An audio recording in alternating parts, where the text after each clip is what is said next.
Herzlich willkommen zu einem neuen Video von 55 Parts. Vielleicht seid ihr jetzt auf uns aufmerksam geworden durch einen relativ bekannten YouTuber. Ich verrate jetzt mal noch nicht zu viel, weil vielleicht kommt unser Video vor dem Video von dem angesprochenen YouTuber. Und zwar dürfen wir ein Track-Tool bauen für einen, wie gesagt, relativ bekannten Menschen in der Autoszene. Sehr, sehr cooles Projekt. Ist ein Projekt, was ich auch schon ein paar Mal bauen wollte. Vielleicht bauen wir sowas sogar nochmal. Und zwar einen E92 325i mit dem N52 Motor. Soll ein Auto werden, du kannst ja mal drauf schwenken, was für die Rennstrecke umgebaut werden soll. Wie gesagt, Track-Tool, wie man es so schön nennt. Und wir werden das Auto komplett aufbauen mit unseren Teilen. Wir haben ja gerade für die Plattform eigentlich alles, was man sich so vorstellen kann und was man für diese Nutzung braucht.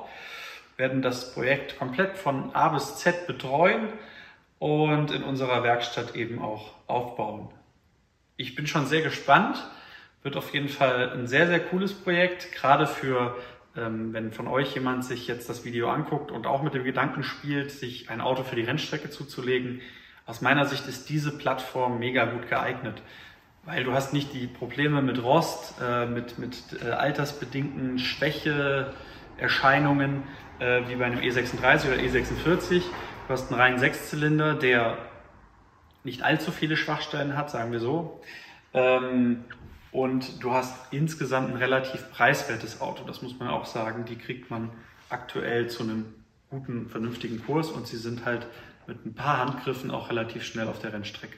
So, und zwar habt ihr, wenn ihr jetzt von dem Video kommt von demjenigen, dem das Auto gehört, dann wurdet ihr da auch informiert, dass wir so ein bisschen genauer auf den Umbau eingehen. Und wir wollten heute mal anfangen, euch einige der Teile zu zeigen, die wir hier verbauen werden und auch noch mal ein bisschen genauer darauf eingehen, was hier eigentlich verbaut wird, warum es verbaut wird und ja, was wir damit eigentlich erreichen wollen mit den Teilen. Ich fange mal hier ganz hinten rechts an, und zwar haben wir hier die Dash-Fittinge und ein Thermostat inklusive Dash-Leitungen, mit denen wir mit unserer Thermostat-Delete-Plate einen Ölkühler bauen. Und zwar hat das Auto serienmäßig einen Wärmetauscher. Also das heißt, das Öl wird sozusagen über das Wasser mitgekühlt und das werden wir wegbauen hiermit. Damit wird das verschlossen, das System, das alte. Und über Dash-Leitungen werden wir dann einen Ölkühler mit bei dem Auto einbinden. Da werden wir dann Halter konstruieren und haben damit das Thema Öl sozusagen abgeschlossen. So, dann haben wir hier PU-Diff-Lager. Das ist was wir eigentlich bei den Umbauten immer machen. Fährt zum Beispiel der gute Kollege, vielleicht von euch auch bekannt, der Tom Schütze, fährt auch hier diese Lager. Das reduziert so ein bisschen die Bewegung im Antriebsstrang vom Diff, aber ist nicht allzu hart, sodass gar keine Bewegung mehr möglich ist, weil dann wird das meistens so laut, ja, und man braucht nicht unbedingt komplett starre Lager. So, dann haben wir hier im Prinzip alles, was die Achse angeht. Ich glaube, da fehlt tatsächlich auch gar nichts mehr. Also klar, den Achsträger, den werden wir rausnehmen, da werden wir euch nochmal mitnehmen. Und Pulver beschichten, Entschuldigung, nicht Pulver beschichten, sondern lackieren und erst Sandstrahlen, damit er eben wieder vernünftig aussieht. Der ist ein bisschen verrostet. Was wir hier sehen, sind die Lenker vom M3. Das hier sind die hinteren Lenker, das hier sind die vorderen Querlenker. Hier haben wir halt an der Stelle im Vergleich zu den Serienlenkern Kugelgelenke, die halt spielfrei sind. Das hier sind die Zugstreben, die eben auch in der M3-Geometrie dort verbaut werden. Hier haben wir normalerweise ein Gummilager, was wir aber ersetzen werden durch auch wieder ein Kugelgelenk. Also das ist so ein bisschen die Logik, die wir bei den E9X Modellreihen oder auch E8X Modellreihen nutzen. Wir verwenden immer diese gekapselten oder gummiummantelten Kugelgelenke, weil dadurch haben wir halt ein spielfreies oder 99% spielfreies Lager. Da ist noch so eine kleine Teflonschicht, die ein bisschen Spiel erzeugen kann. Aber wir haben halt trotzdem die Gummiummantelung von dem Lager, die das Ganze alltagstauglich macht. Ja, also wie gesagt, diese Kugelgelenke, die benutzen wir halt in verschiedenen Größen für eigentlich alle Stellen am Auto, weil wir dadurch eben das erreichen, was in so einem Rennstreckenumbau notwendig ist, nämlich möglichst spielfreie Lenker, sodass meine Lenkbewegungen bestmöglich umgesetzt werden. Das heißt, hier zum Beispiel haben wir auch in der Serienform in dem M-Bauteil ein Gummilager, das wird auch ersetzt durch solch ein Lager. Genau.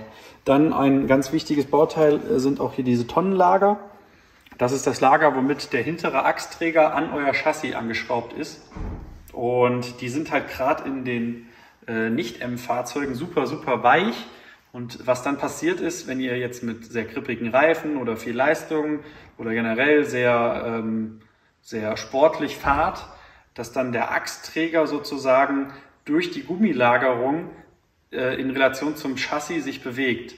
Und das wollen wir natürlich nicht, weil wir wollen, dass unsere Lenkbewegungen möglichst genau umgesetzt werden, dass ich genau spüre, was macht mein Auto. Und das erreichen wir eben damit, dass wir die Lagerung, die normal aus Gummi ist, durch Vollalu ersetzen, sodass eben die Achse gar nicht mehr wandern kann. So, dann haben wir hier unsere Spezialität, und zwar eine AP Racing Pro 5000R Bremse. Hier in dem Fall der Vierkolbensattel, den wir benutzen, weil das Fahrzeug auch 17 Zoll fahren wird und bei 17 Zoll eben, also es geht auch mit dem 6-Kolbensattel, da muss man aber eine kleinere Scheibe wählen und wir sind der Ansicht, dass die Kombination unter 17 Zoll passt die genau drunter, also ist wirklich so ganz, ganz knapp und das fahren wir auf dem Jahres auch und man hat halt die Möglichkeit hier diese 355er angefahrenen Scheiben zu fahren, womit man einfach seine Kosten, seine Running Costs oder laufenden Kosten extrem reduziert. Dann haben wir hier eine Bremsbelüftung von unserem Partner MZ Motorsport. Hier kommt dann eben noch ein Schlauch zwischen. Das Ganze wird in die Nebelscheinwerfer eingesetzt, die entfallen. Damit können wir dann eben die Bremsscheibe im Inneren belüften. Das ist immer so eine Sache, da muss man gucken, welche Rennstrecke man fährt. Wenn es eine GP-Strecke ist, dann sollte man Bremsbelüftung wählen. Natürlich auch je nach Bremsanlage, je nach Fahrstil. Wenn man zum Beispiel Nordschleife fährt und relativ erfahren ist, dann lässt man viel laufen, gerade mit einem Auto mit wenig Leistung. Da ist nicht unbedingt eine Bremskühlung notwendig. Ja, ansonsten haben wir noch unser verstärktes Motorlager. Das wird auf einer Seite eingebaut, um so ein bisschen das Kippspiel vom Motor zu reduzieren. Und hier die Strongflex Getriebelager, die in das Auto eingebaut werden. Das war es jetzt erstmal an Upgrades von unserer Seite. Es werden noch einige Teile folgen. Da werden wir natürlich auch berichten, wenn wir das Ganze einbauen. Aber ich sag mal, mit den Bauteilen, das ist so ein Paket, was wir kennen, was wir vielfach schon verkauft haben, wo vielleicht auch einige unter euch sein werden, die das Kit so fahren. Und wir wissen halt einfach, dass sozusagen dieser Achsstand, nenne ich es mal, bei der Reihe einfach gut funktioniert. Also das baut ihr ein, fahrt damit, könnt Rennstrecke fahren, ihr braucht nicht ständig warten, ihr habt keine exorbitant hohen Kosten, also insgesamt halten sich die Kosten für so ein Komplettset im Rahmen und habt einfach ein deutlich verbessertes Fahrverhalten im Vergleich zur Serie. Ja, ansonsten würde ich sagen, gehen wir noch mal ganz kurz auf die Ersatzteile ein, die wir jetzt hier bei dem Auto neu machen. Wir haben ja zusammen mit dem Besitzer, wie gesagt, ich will den Namen noch nicht verraten, weil vielleicht unser Video kommt, bevor er das Projekt zum ersten Mal vorstellt, haben wir das Auto ja besichtigt und er hat das Auto dann gleich bei uns gelassen nach dem Kauf. Und schon dort bei der Besichtigung, beim ersten Check-up sozusagen, sind einige Sachen aufgefallen, sodass wir gleich die Teile bestellt haben, dass wir das neu machen. Da kommt vielleicht nochmal einiges hinzu, wenn wir jetzt dann dran gehen. Aber das ist erstmal das, wo wir jetzt im ersten Step gesehen haben, dass das notwendig ist.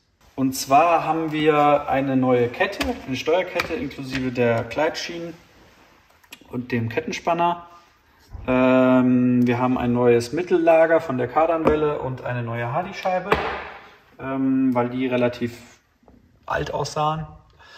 Wir haben neue Radlager, sowohl für die Vorderachse als auch für die Hinterachse. Wir hatten gerade beim hinteren Radlager so ein bisschen Geräusche, deswegen tauschen wir die aus. Das ist sowas, was bei Rennstreckennutzung auch öfter mal gemacht werden muss. Und dann haben wir hier noch Dichtung vom Thermostatgehäuse. Die war undicht bei dem Auto oder ist undicht. Das ist so ein typisches Problem von den Motoren, gerade auch beim N54, N55 oder eben auch bei den Modellen. Das Thermostatgehäuse ist das gleiche. Da wird es leider öfter mal undicht und tropft dann auf den Riemen. Und dann haben wir hier noch einen Ventildeckel. Auch dort hatten wir eine Undichtigkeit oder haben wir eine Undichtigkeit. Die hat der Vorbesitzer beheben wollen oder der Vorvorbesitzer, glaube ich. Die haben scheinbar die Ventildeckeldichtung getauscht, aber wir haben halt gesehen, dass trotzdem noch eine Ölfeuchtigkeit am hinteren Ende des Ventildeckels vorhanden ist. Oftmals, zumindest ist es beim N54 so, ihr könnt ja gerne mal in die Kommentare schreiben, ob ihr das beim N52 auch so erlebt habt, aber ich gehe stark davon aus, dass es so ist, reißen eben auch die Ventildeckel an sich. Also dann tauscht man die Dichtung, macht aber damit eigentlich, oder es hilft gar nicht, weil kleine Haarrisse in dem Deckel drin sind. Wenn ihr in der Videoreihe folgen werdet, dann werden wir euch das auch nochmal zeigen und mal den Ventildeckel untersuchen, ob wir den Riss finden. Das sind manchmal so kleine Haarrisse, die man nicht unbedingt sieht. Ja, ansonsten würde ich sagen, war es das jetzt erstmal als Einleitung. Wir werden euch nochmal mitnehmen in den Einbau der ganzen Teile. Schreibt gerne mal in die Kommentare rein, was euch besonders interessiert an so einem Projekt, wo wir vielleicht genau detailliert drauf eingehen sollen. Generell, was ihr dazu denkt. Wenn ihr Bock auf so ein Projekt habt oder eben auch andere Projekte, Leistungssteigerungen, Rennstreckenumbauten, egal, meldet euch gerne bei uns per Mail. Unsere Werkstatt ist auf, wir können eure Fahrzeuge umbauen. Ich hoffe, das habt ihr mitbekommen. Und ja, wenn von euch jetzt ein paar von dem anderen Channel zu uns rübergekommen sind, freuen wir uns natürlich, wenn ihr uns abonniert, gerne die Glocke aktiviert und so ein bisschen mit uns geht, was wir so an Projekten machen. Und wie gesagt, gerade zu dem Projekt werden einige Videos kommen. Ach so, das Teil habe ich noch vergessen, das habt ihr aber vielleicht auch schon gesehen. Dieser Flügel wird auch noch auf den Kofferraum von unserem Projekt oder dem Projekt von einem gemeinsamen Bekannten draufkommen. Da werden wir euch auch nochmal mitnehmen, wie man so einen Flügel befestigt. Ist vielleicht auch ganz interessant. Ja, ansonsten, wie gesagt, lasst ein Abo da, aktiviert die Glocke. Vielen Dank fürs Zuschauen und wir freuen uns auf eure Kommentare. Macht's gut. Ciao.